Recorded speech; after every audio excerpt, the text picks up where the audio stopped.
echilibru, sunt gazda dumneavoastră, psiholog Elena Harbor, iar astăzi vorbim despre o nouă caracteristică frecventă, din păcate mult prea frecventă, în complex trauma sau la persoanele care au trăit lungă vreme într-o relație toxică, și anume perfecționismul.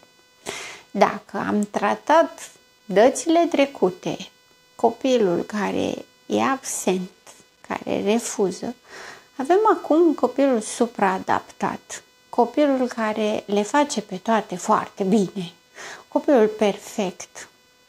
Vorbim despre perfecționism astăzi, despre ce înseamnă perfecționismul și despre ce înseamnă el de fapt și care sunt efectele lui. Pentru că, deși pare o tendință foarte bună, cred că toți ne-am dorit să fim perfecți.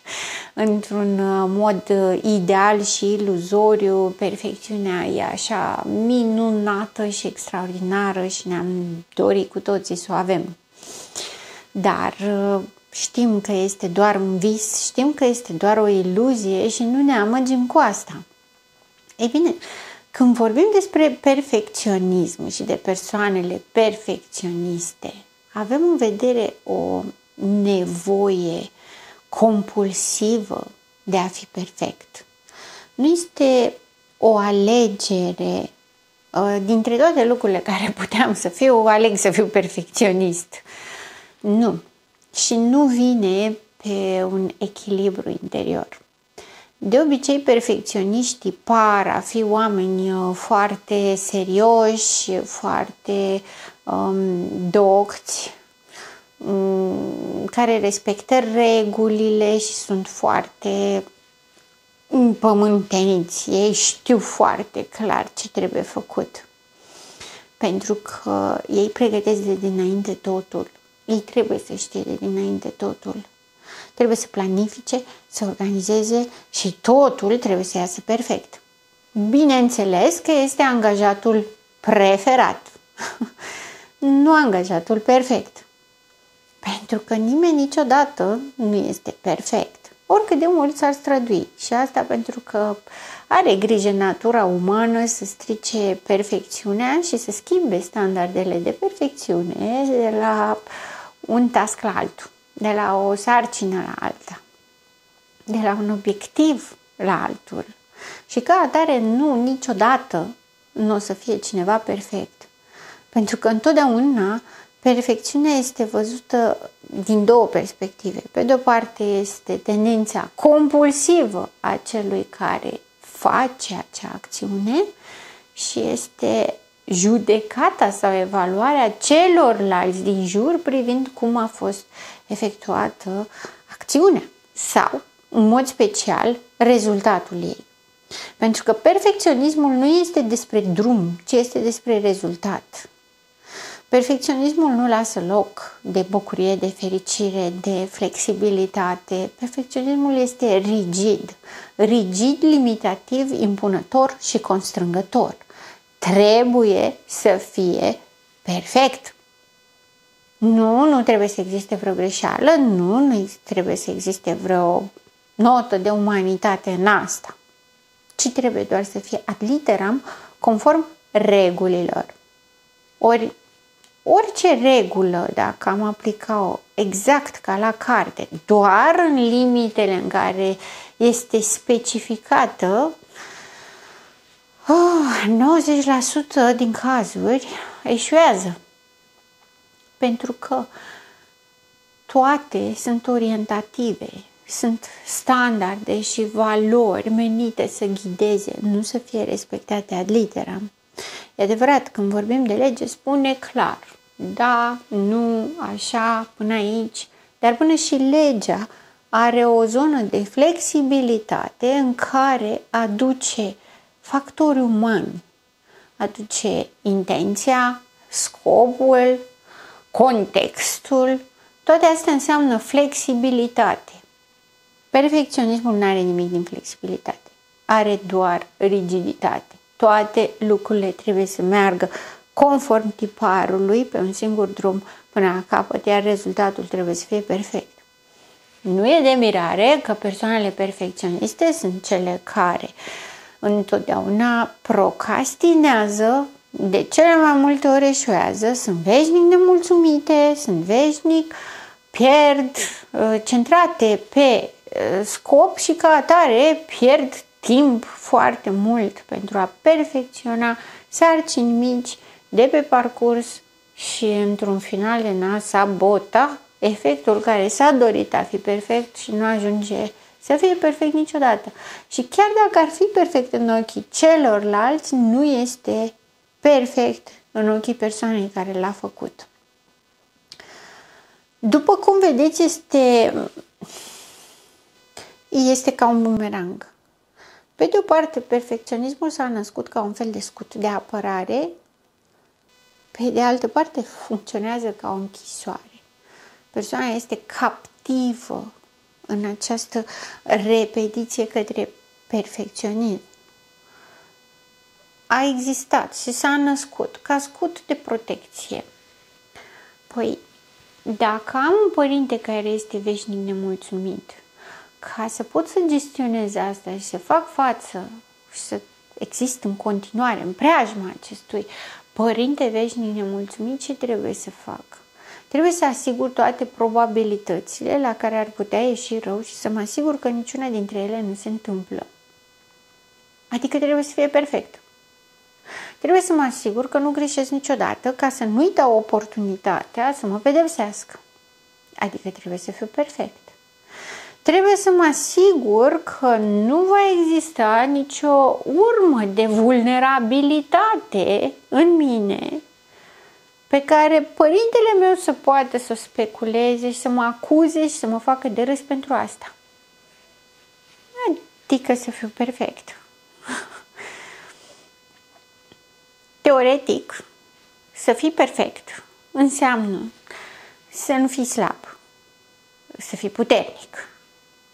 Să fii puternic înseamnă să n-ai slăbiciuni, înseamnă să n-ai vulnerabilități, să nu te impresionezi nimic, să nu te înduplece nimic.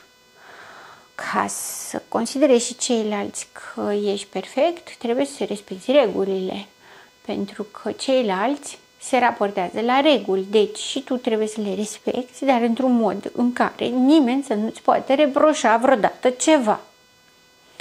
Să fii perfect înseamnă să nu fii uman, să nu ai sentimente care să te facă slab, să nu te dezechilibrezi niciodată, să rămâi veșnic același om limpede la minte care ia cele mai bune decizii și face cele mai bune acțiuni.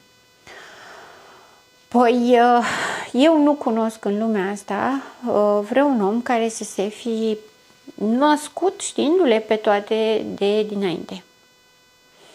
Ca atare, să nu greșești niciodată și să nu ai dezechilibre, să nu ai perioade grele, să nu ai incertitudini sau confuzii, asta înseamnă să fii inuman. Să fie totul doar rece și calculat. Este minunăția de vis a narcisicului. Eu sunt perfect. Eu nu simt. Eu nu sunt influențabil. Pe mine nu mă impresionează nimic. Pe mine nu mă sperie nimic. Eu calculez totul de dinainte și le știu pe toate de dinainte și chiar dacă nu le știu, le inventez și ceilalți trebuie să uite cu gura căscată la mine de cât de perfect sunt eu. Obosesc și doar să o spun. Și nu știu cât mă obosește, cât mai mult mă întristează, pentru că dacă aveți o imagine de ansamblu, vă dați seama cât de mică este cutia în care locuiește un astfel de om în toată viața sa. Nu e loc de nimic. Nu e loc să te miști stânga-dreapta, că dacă te miști stânga-dreapta, risci să faci un pas greșit sau când nu trebuie. Clar este din copilărie și din relația toxică a părinților în care a crescut și a trebuit să facă față. Pentru că nu ajungi să te pedepsești în halul ăsta, să-ți strângi cutia doar la propriile tale dimensiuni, doar ca să nu greșești, decât dacă a existat pedeapsa și persecuția la cele mai mici presupuse greșeli. Un părinte narcisic creează un copil cu nevoia de a fi supraadaptat, de a le ști pe toate de dinainte, de a preveni totul, de a face față la tot, de a gestiona tot, de a lua toate deciziile, să nu greșească niciodată, să n-aibă niciun fel de vulnerabilități. Părintele narcisic o să fie mândru de copilul său, atât cât poate să fie, că îi validează imaginea de perfecțiune și de superioritate. Pe de altă parte, niciodată nu o să înțeleagă ce stă în spatele perfecționismului, ceea ce înseamnă rușine cât casa de a nu greși vreodată. Și pentru toate greșelile pe care le-a avut în trecut, când nu s-a născut învățat și nu era perfect deja, foarte multă frică de a face orice care nu e pe placul părintelui sau care nu e deja în regulă trecut, foarte multă vinovăție pentru tot ce practic este incapabil să facă, dar ar trebui teoretic să le știe pentru că părintele le cere. Ca atare, este un scut perfecționismul pentru a nu mai fi rănit, pentru a se ține departe de tot, pentru a-și câștiga respectul de sine și totodată pentru a câștiga respectul și acceptarea din partea celorlalți. Este o metodă de control a familiei, o metodă de control a dinamicii în care funcționează. Păi dacă totul este perfect și pe dungă, fiecare știe pe unde să meargă, este extrem de simplu și de satisfăcător să coordonezi toate astea, pentru că nu există nicio greșeală, pentru că totul este predeterminat de dinainte. Culmea este că persoanele care trăiesc perfecționismul au impresia că perfecționismul le oferă avantaje, le oferă, sunt mândri de faptul că acest perfecționism îi conduce către excelență, le dă statutul ăsta de înalt căutător, înalt motivat, automotivat, disciplinat și orientat pe detalii. Nu vreau să vă zic în câte CV-uri mi-a sărit în ochi această caracteristică pusă printre primele, orientat spre detalii, mare atenție la detalii, ca și cum ar spune, sunt un executant perfect, ia-mă pe mine, am nevoie de validare, am nevoie și tânjesc să mă accepti. Eu sunt paralizat de frică. Am autocritică de nu pot să o duc nici eu. Te rog frumos, laudă-mă că sunt perfect ca să pot să mă accept și eu pe mine. Asta se întâmplă cu perfecționistul. Perfecționistul nu e perfecționist pentru că vrea el, ci pur și simplu e această tendință compulsivă la care nu se poate abține de a-și liniști frica. Frica de eșec, frica de abandon, frica de respingere. Este o incapacitate de a-și rezolva problemele, de a gestiona problemele în realitate. Este o incapacitate de a se vedea pe sine și a se autovaloriza, de a aprecia măcar eforturile pe care le face. Dar în loc de asta, da, se critică foarte mult pentru că n-a făcut de dinainte, n-a știut de dinainte, adică are foarte multă critică legată de idei absurde. Perfecționismul și ideea de a atinge perfecțiunea este la fel de absurdă și de fantasmatică ca ideea fuziunii dintre doi oameni. Oamenii nu pot fuziona. Sunt entități separate. Există separat. Oricât de mult ne-am stricat mințile unuia celuilalt, instinctele sunt diferite, experiențele de viață sunt diferite, forma pe care o au oamenii este diferită. Și când spun formă, mă refer atât la structură psihologică, cât și la structura emoțională, cât și la triggeri, la dorințe, așteptări, vise, experiențe de viață, amintiri, totul. Nu ai cum să faci din două lucruri diferite unul. Bun, o să se spună la chimie amesteci suc cu apă și îți dă ceva acolo, dar devin o identitate. Da, devin o identitate care are culoarea unuia, textura altuia și așa mai departe. Adică nu mai devin unul singur, ci devin un compus chimic. Oamenii care fuzionează în ideea îndrăgostirii totale, absolute, pentru totdeauna, pot cel mult să facă o a treia identitate care reprezintă relația lor, în care parte din cine sunt ei se pune împreună cu parte din cine este celălalt și creează identitatea de relație. Asta este o relație normală.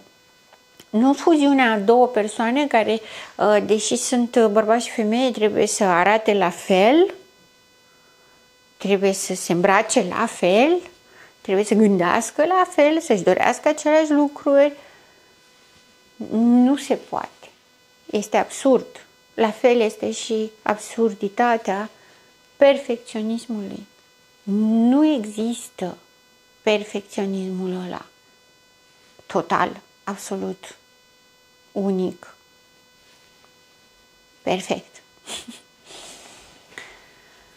Singura perfecțiune de care avem nevoie în viața noastră este echilibrul, iar acela este extrem de fluctuant și de flexibil și de reactiv la mediu, condiții, persoane și așa mai departe. Totul este în interacțiune. Perfect este doar fluxul care există între oameni. Perfect este doar empatia care e capabilă să facă minuni. Perfect este însăși faptul că existăm aici și felul în care s-a dezvoltat natura. Perfectă este însăși existența omului cu toate imperfecțiunile ei. Perfecțiunea nu are standarde. Ea pur și simplu devine și se creează cu fiecare om care aduce ceva bun în lumea asta. Nu avem nevoie să captăm toată perfecțiunea, pentru că nimeni niciodată nu va putea capta. Și în plus de asta, nu avem nevoie să renunțăm la umanitate. Putem trata frica de abandon, frica de respingere, frica de a fi rănit, rușinea, vinovăția. Putem să le contracarăm în realitate cu milioane de alte metode. Chiar dacă la un moment dat perfecționismul a fost singurul mecanism care a salvat din toată asta, timpul ăla a trecut. Mai există și alte soluții. Și există și ieșirea din cutie. Există o lume întreagă dincolo de pereții cutiei și nu sunt amenințători și nici urâți. Chiar se poate. Sunt psiholog Elena Harburg, gazda dumneavoastră și până data viitoare rămâneți în echilibru.